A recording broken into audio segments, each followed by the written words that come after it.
Temuan emas jarang dihibahkan. Harta karun Kerajaan Sriwijaya. Harta karun Kerajaan Sriwijaya kabarnya ada di Sungai Musi tenggelam di dasarnya.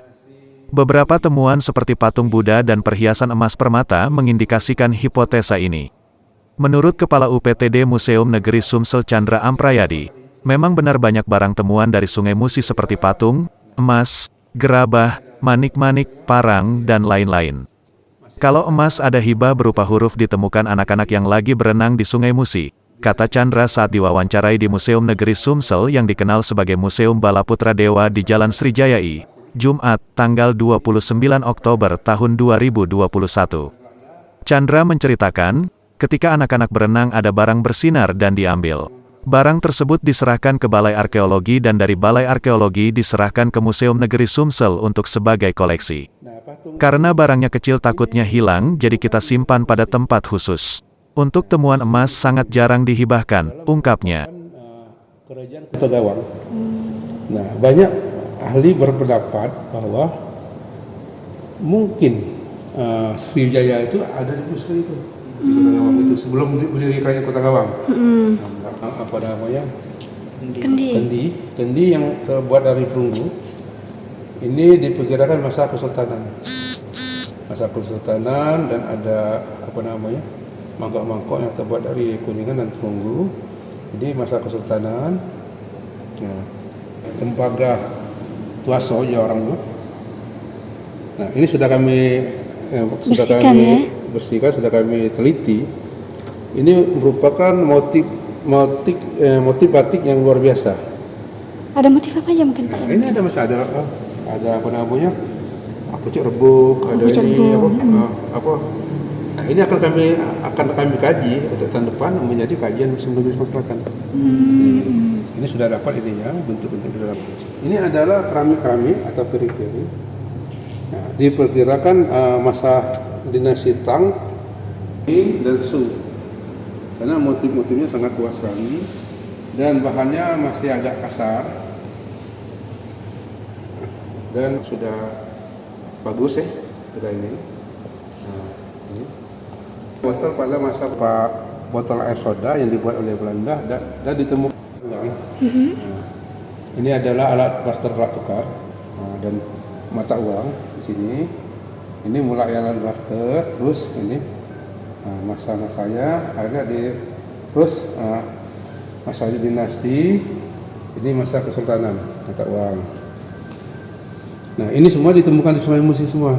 Ini ada dinasti Tang, dinasti Ming, dinasti Sung. Nah, ini ada lonceng.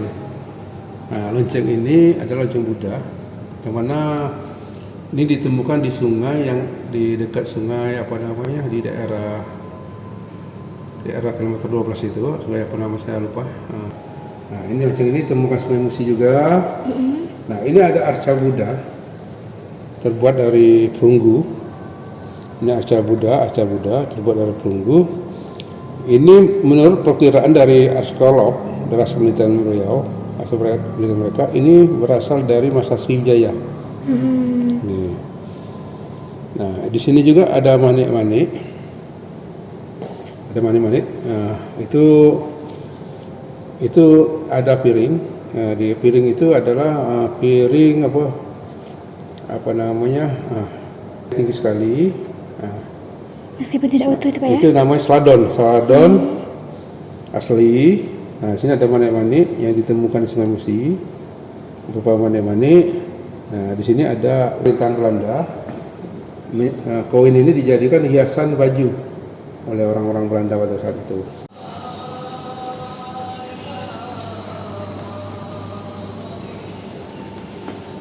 Ini adalah senjata-senjata yang ditemukan di depan Musi oleh para masyarakat, yang mana senjata-senjata ini dihibahkan atau dengan uang kompensasi lah, tapi dengan sangat murah sekali.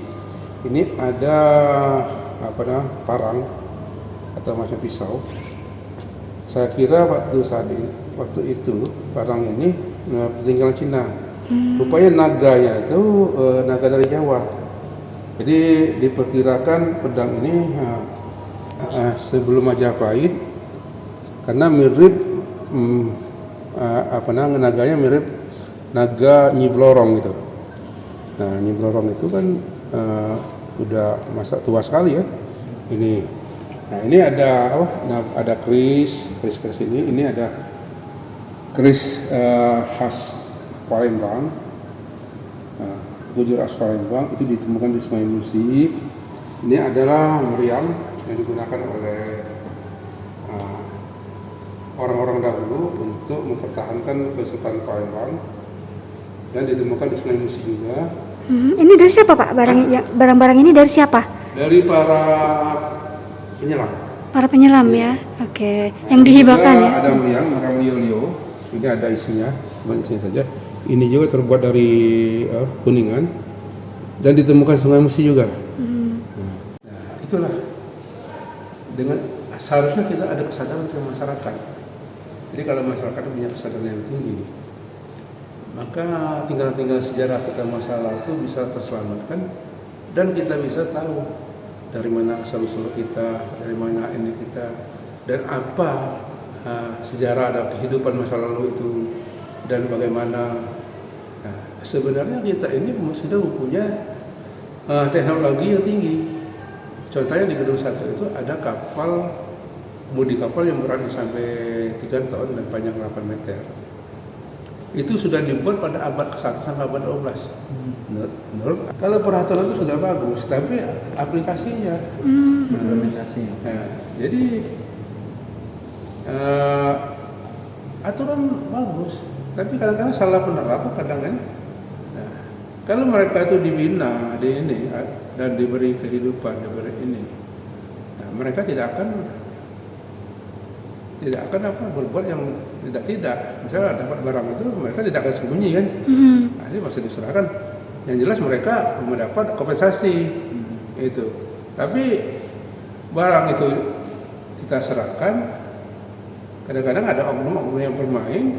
Nah, barang itu maka dijual keluar itu. Pak biasanya Pak ada nilai jual nggak ya Pak? Itu dihargai kalau untuk kayak perhiasan itu minimal berapa sih Pak gitu?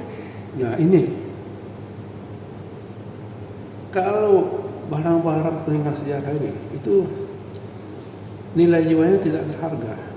Tidak bisa kita sebut berapa.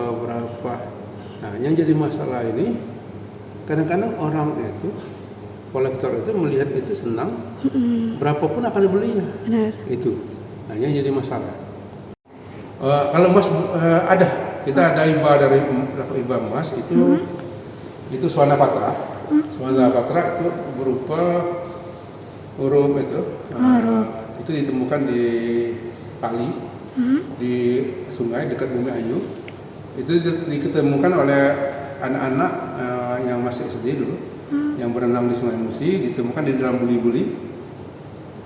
Ketika dia berenang, dia melihat di tebing sungai itu ada barang bersinar. Air dekat diambil, air barang itu diserahkan kepada Balai Arkeologi menyerahkan kepada Museum Masyarakat untuk sebagai koleksi. Di samping itu juga 2 tahun yang lalu anak yang menyerahkan itu sudah punya cucu, sudah dewasa, malahan minta tolong kepada pemerintah daerah supaya bisa anaknya diangkat menjadi museum. Indikasi banyak temuan sekarang itu juga dari mas-mas ini Pak atau gimana? Itu kalau menurut Bapak? Legenda itu kan bisa iya bisa tidak namanya. Tapi kita tidak bisa menutup kemungkinan di Sungai Musi itu banyak harta-harta karun yang luar biasa yang ditemukan oleh masyarakat dan para penyelam. Tapi barang tersebut itu sudah ke luar daerah, dibawa ke luar negeri. Nah, kalau temuan emas itu kan gampang. Jadi kalau orang bertemu emas, dia tidak akan mau pusing-pusing, karena aturan itu rumit sekali. Misalnya diserahkan kepada pemerintah. Nah, itu kalau pemerintah itu melalui mekanisme yang berbelit-belit, dan belum tentu pada saat itu ada uangnya. Nah, kalau berupa emas, mereka cepat dapat dilebur. Banyak orang mau beli kalau emas kan. Nah, tapi itulah yang sayangnya, itu mempunyai nilai sejarah yang tinggi, akhirnya hilang. Nah gitu Pak. Adakah upaya kita Pak khusus untuk barang seperti itu Pak? Kalau yang lainnya kan itulah sudah banyak. kita selalu mengimbau pada para penyelam, tapi tidak semudah membalik antara pakangan. Karena mereka itu intinya mereka itu mau mencari makan, mau mencari kehidupan. Nah, kalau kita siapkan anggaran untuk mengganti rugi barang-barang tersebut mungkin bisa, tapi untuk mengganti rugi itu tidak semudah membalik ke telapak tangan, dan mungkin ada juga orang-orang yang bermain di situ yang kita takuti. Tapi kita sebagai kepala Kepulauan Selatan mungkin kepada para penyelam, para kolektor untuk mencintai peninggalan sejarah, jangan sampai jatuh kepada pihak yang tidak bertanggung jawab. Jangan lupa subscribe, share, komen, dan like ya.